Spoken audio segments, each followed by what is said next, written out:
नमस्कार, मैं हूं कुमार गजेंद्र। जनपद ऑन द स्पॉट में आपका स्वागत है। हमारे एक दूसरे social media platform podcast with Kumar Gajendra में भी आपका स्वागत है, जहां आप हमें सुन सकते हैं। पंजाब के अंदर भ्रष्टाचार के अब तक के इतिहास में सबसे बड़े कारोबारी रहे हरचरण सिंह भुल्लर की आज से उल्टी गिनती शुरू हो जाएगी। जी हाँ, उल्टी गिनती जब हम कह रहे हैं, इसका मतलब यह है कि हरचरण सिंह भुल्लर, जो डीआईजी हरचरण सिंह भुल्लर हैं, वो अब अपनी भ्रष्टाचार की परिणति की तरफ बढ़ने वाले, यानी कि उनकी मुश्किलें अब बहुत ज्यादा बढ़ जाएंगी। ये बात हम इसलिए कह रहे हैं क्योंकि जो हरचरण सिंह भुल्लर हैं, जिन्हें भ्रष्टाचार के मामले में सीधे तौर पर रिश्वत लेते हुए उनके दलाल कृष्णु शारदा के साथ गिरफ्तार किया गया है, जिनके घर से करीब करीब 7.5 करोड़ रुपए के आसपास की नकदी बरामद हुई है, जिनके घर से हथियार गोला बारूद बरामद हुआ है, जिनके घर से लग्जरी कारें और लग्जरी घड़ियां बरामद हुई हैं।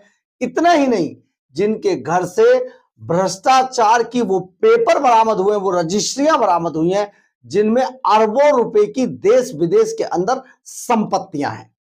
अब इतनी अकूत दौलत जमा करके हरचरण सिंह भुल्लर अपने राजनीतिक आकाओं के आशीर्वाद से जिस तरीके से पूरे पंजाब में लूट मचा रहा था, राजनीतिक आकाओं के आशीर्वाद से पंजाब को लूट रहा था, राजनीतिक आकाओं के आशीर्वाद से पंजाब ही नहीं पूरे देश और विदेश के अंदर बड़े बड़े मेंशंस, अपार्टमेंट, फार्म हाउस खरीद रहा था, वो हरचरण सिंह भुल्लर आज लाचार होकर चंडीगढ़ की बुड़ैल जेल में, आप समझिए, तारे गिन गिन के रातें काट रहा है।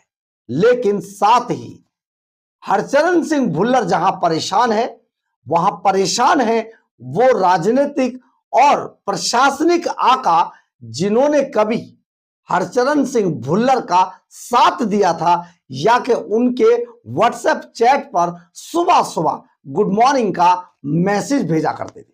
बहुत बड़ी आपको बात बताने जा रहे हैं। अब भुल्लर की, जो डीआईजी भुल्लर है, उसकी मुसीबतें आज से बढ़नी शुरू हो जाएगी। डीआईजी भुल्लर की उल्टी गिनती आज से शुरू होने जा रही है। दरअसल सीबीआई ने जो केस बनाया है हरचरण सिंह भुल्लर पर, उस केस की चार्जशीट 15 से 16 तारीख के बीच में, यानी कि 15 से 16 दिन के अंदर, दिसंबर के महीने में सीबीआई अपनी चार्जशीट जमा करा दी। और अगर सीबीआई अपनी चार्जशीट जमा कराती है अदालत के अंदर, इसके बाद ईडी, जिसको संपत्ति के मामले में सबसे खतरनाक एजेंसी कहा जाता है, जिस ईडी ने दिल्ली के अंदर अरविंद केजरीवाल गैंग को शराब घोटाले के एक बड़े मामले के अंदर अपने इतिहास के सबसे बड़े, दिल्ली के इतिहास के सबसे बड़े शराब घोटाले के मामले में वही ईडी अरविंद केजरीवाल को, हिंदुस्तान के इतिहास में पहली बार हुआ, हिंदुस्तान के इतिहास में पहली बार किसी मुख्यमंत्री को उसके पद पे रहते हुए जो ईडी कॉलर से पकड़कर घसीटते हुए लेकर गई और तिहाड़ जेल में डाल दिया, वही ईडी अब अरविंद केजरीवाल के बाद पंजाब में इन्हीं के एक बड़े गुर्गे हरचरण सिंह भुल्लर के गले में फंदा डालने जा रही है। यानी कि आप यहां पर ये ऐसे समझिए इस पूरे मामले को कि हरचरण सिंह भुल्लर को, कि अगर 15 या 16 दिसंबर या 2-1 दिन आगे पीछे अगर सीबीआई अपनी चार्जशीट जमा कर देती है, तो एक तो हरचरण सिंह भुल्लर, जो पंजाब हरियाणा कोर्ट में जाकर तरह तरह की दलीलें देकर बचाव के 2 पक्षकारों के साथ, ये बात हम बड़े आपको बता रहे हैं, आपको समझना चाहिए, पहली बार है ये भी, 2 पक्षकार हैं, यानी कि बचाव में 2 पक्षकार भुल्लर के बचाव में अदालत के अंदर खड़े हैं और दलीलें दे रहे हैं। 2 पक्षकार कौन है? एक पक्षकार हरचरण सिंह भुल्लर के अपने वकील, जो भुल्लर की तरफ से किए गए हैं और भुल्लर का बचाव कर रहे हैं। दूसरे पक्षकार जो हरचरण सिंह भुल्लर के लिए पंजाब सरकार के वकील लड़ रहे हैं। यानी कि आप यहां पर इस केस को समझेंगे तो बड़ा अजीब सा लगेगा। हमेशा जो मुकदमा होता है, जो केस होता है, वो स्टेट वर्सेस होता है। यहां पर स्टेट वर्सेस होने के साथ साथ जो स्टेट के जो वकील हैं, सरकार के जो वकील हैं, वो डीआईजी भुल्लर की तरफ से लड़ाई लड़ रहे हैं। यानी कि पंजाब सरकार के वकील भ्रष्टाचारी डीआईजी भुल्लर की तरफ से मुकदमा लड़ रहे हैं। वो कह रहे हैं इसको गलत फंसाया गया जनाब, हम फंसा तो हम इसको विजिलेंस में रहे, आप यहां से हटाइए, हम विजिलेंस में, ताकि हरचरण सिंह भुल्लर को साफ निकाला जा सके। या फिर हरचरण सिंह भुल्लर नाम का वो फंदा जो पंजाब सरकार के गले में पड़ा हुआ है, जो भगवंत मान के गले में पड़ेगा, उस फंदे को हमेशा के लिए तोड़ दिया जाए। बहुत बड़ी चाल पंजाब सरकार करने की कोशिश कर रही है, लेकिन अदालत ने उनकी किसी भी बात को, किसी भी झूठी दलील को सुनने से इनकार कर दिया है। अब यहां पर फिर हम लौट कर आते हैं कि आप ये समझिए, अगर सीबीआई चार्जशीट जमा करती है कोर्ट के अंदर, तो भुल्लर के तुरंत बाद, इसके तुरंत बाद ईडी अपनी कार्रवाई शुरू कर देगी। अगर ईडी अपनी कार्रवाई शुरू करती है, जो एफआईआर दर्ज होने जा रही है, आय से अधिक संपत्ति का जो एफआईआर है, उसके साथ ही ईडी अपनी जांच शुरू करेगी। और ईडी अगर जांच शुरू कर देगी तो हरचरण सिंह भुल्लर बुरी तरीके से फंस जाएंगे। अब अगर हरचरण सिंह भुल्लर की जांच ईडी करती है, जो बताया जाता है कि बहुत बारीकी से होती है, और सभी उन सोर्सेज को तलाशने की कोशिश की जाती है जिन सोर्सेज के थ्रू हरचरण सिंह भुल्लर के पास पैसा आया और गया था। इसके अलावा उन्होंने जो प्रॉपर्टियां खरीदी, वो पैसा किस रास्ते से गया और किस रास्ते से उनके पास आया, ये सारे जवाब हरचरण सिंह भुल्लर एंड कंपनी को देने पड़ेंगे। साथ ही उन लोगों को भी जांच के दायरे में लाया जाएगा जो आईएएस अफसर, आईपीएस अफसर और खादी पहने हुए पंजाब के वो नेता जो हरचरण सिंह भुल्लर के इशारे पर बड़े बड़े कांड कर रहे थे। यानी कि मोटी मोटी रिश्वत लेकर या तो काम कर रहे थे, या मोटी रिश्वत के में से अपना हिस्सा ले रहे थे।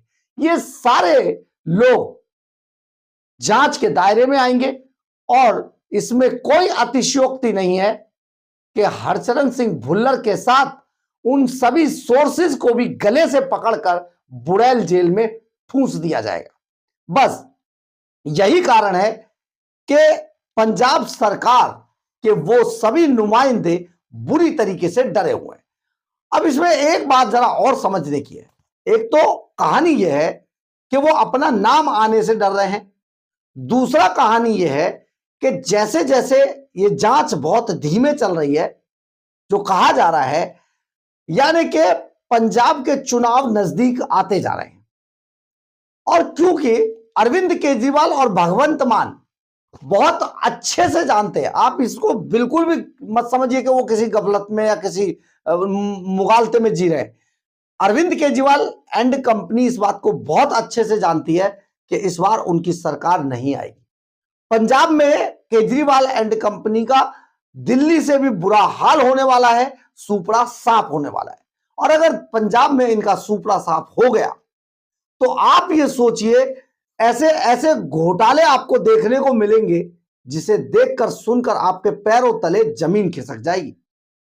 क्योंकि अभी तक ये जिन पर बैठे हुए हैं, जिन फाइलों पर बैठे हुए हैं, आप सोच नहीं पाएंगे कि ऐसे ऐसे मुकदमे अरविंद केजरीवाल, भगवंत मान एंड कंपनी पर लगने वाले हैं, आप सोच नहीं पाएंगे। लेकिन आपको यहां पर एक बात और बता दें, अरविंद केजरीवाल यहां पर सीधे तौर पर बच गए हैं, क्योंकि केजरीवाल सुपर सीएम है। पेपर तो वो दिल्ली में भी कोई साइन नहीं करते थे, फाइल तो वो दिल्ली में भी कोई साइन नहीं करते थे, तो पंजाब में तो सवाल ही पैदा नहीं था। यानी कि भगवंत मान हारते ही अगली फ्लाइट विदेश की पकड़ेंगे और यहां से भागेंगे, जो कि जिसके बारे में बताया जा रहा है कि कनाडा में एक बड़ा फार्म हाउस, कई एकड़ का फार्म हाउस भगवंत मान ने खरीदा है, जो हमारे सूत्र बताते हैं। हमें हमारा इस बात से कोई लेना देना नहीं है। ये आपको जो पंजाब में बड़ी चर्चा में जो हमारे सोर्स बता रहे हैं, या तो भाग के वहां जाएंगे, लेकिन याद कीजिए विक्रम मजीठिया की उन धमकियों की, या जो वहां पर महिला नेता ने धमकी देकर कहा है, कहीं पर भी भागोगे, दुनिया के किसी भी कोने में भागोगे, पकड़ के लाएंगे। तो आप सोचिएगा ये लड़ाई बहुत छोटी नहीं है, बहुत बड़ी होने वाली है।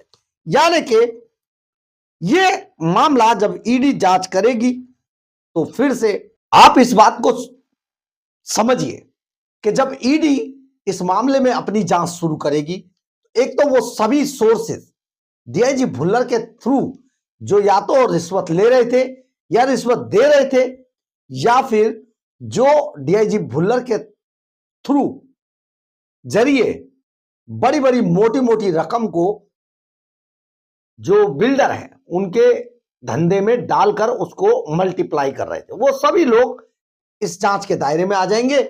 और जांच के दायरे में आते ही डीआईजी भुल्लर से एक बार फिर से पूछताछ शुरू होगी, उनको फिर से रिमांड पर लिया जाएगा, फिर उनसे पूछताछ होगी, कृष्णु शारदा को रिमांड पर लिया जाएगा, उनके दलाल को, और फिर उससे भी जांच होगी, फिर दोनों को बैठाकर जांच होगी। ये एक बहुत बड़ा लंबा चौड़ा प्रोसेस है। साथ ही प्रॉपर्टी, कितनी प्रॉपर्टी थी, कहां थी, ये कैसे हुआ, नकदी कहां से आई, लॉकर में जो लॉकर खोले गए थे उसमें जो पैसा मिला, उसमें जो अफीम मिली, उसमें जो हथियार मिले, गोली बारूद मिले, ब्लैक डायरी का क्या हुआ, इन सब चीजों पर एक बार फिर से जांच और पूछताछ शुरू होगी। ईडी सभी आरोपियों अधिकारियों की जांच भी रिकॉर्ड पर लेकर आएगी, उन सभी अधिकारियों की जिनके नाम सीबीआई के रेडार पर थे। आप यहां पर समझिए एक बहुत लेंथी प्रोसेस होगा, परंतु इसमें बहुत कुछ निकलकर सामने आएगा और ईडी को यह निकालना होगा, क्योंकि इतनी सारी संपत्ति, इतना सारा पैसा सामने आ चुका है कि ये एक स्टेट के अंदर हुआ किसी पुलिस अधिकारी, किसी बड़े अधिकारी द्वारा अब तक का सबसे बड़ा भ्रष्टाचार का मामला साबित होगा। हालांकि वैसे भी अरविंद केजरीवाल जहां जहां जाते हैं वो रिकॉर्ड बनाते ही हैं।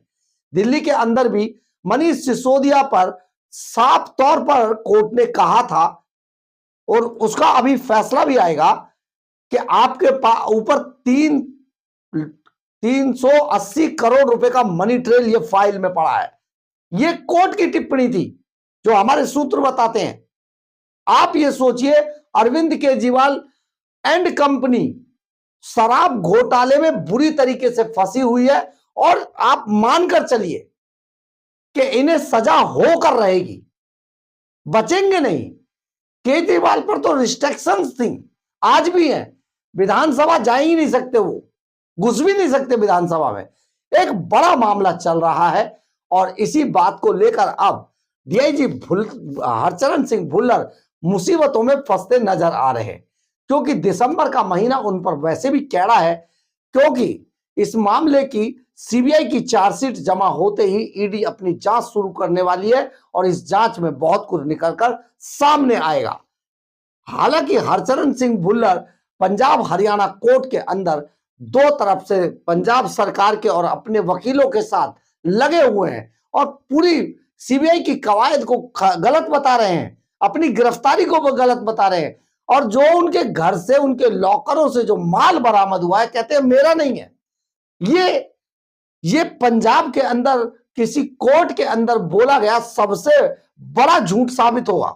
आप यहां पर समझ सकते हैं कि किस तरीके से हरचरण सिंह भुल्लर पंजाब सरकार के साथ मिलकर लोगों को बनाने की कोशिश कर रहे हैं, लोगों को झुठलाने की कोशिश कर रहे हैं, और हमारी एजेंसियों ने जो बरामद किया है उसे भी गलत बता रहे हैं। लेकिन ऐसा हो नहीं पाएगा, क्योंकि सीबीआई ने पूरा केस बहुत ही मजबूती से तैयार किया है और इस केस के परिणाम डीआईजी भुल्लर के साथ साथ पूरी पंजाब के बहुत सारे अधिकारी और नेताओं के लिए बहुत बुरे साबित होंगे, महंगे साबित होंगे।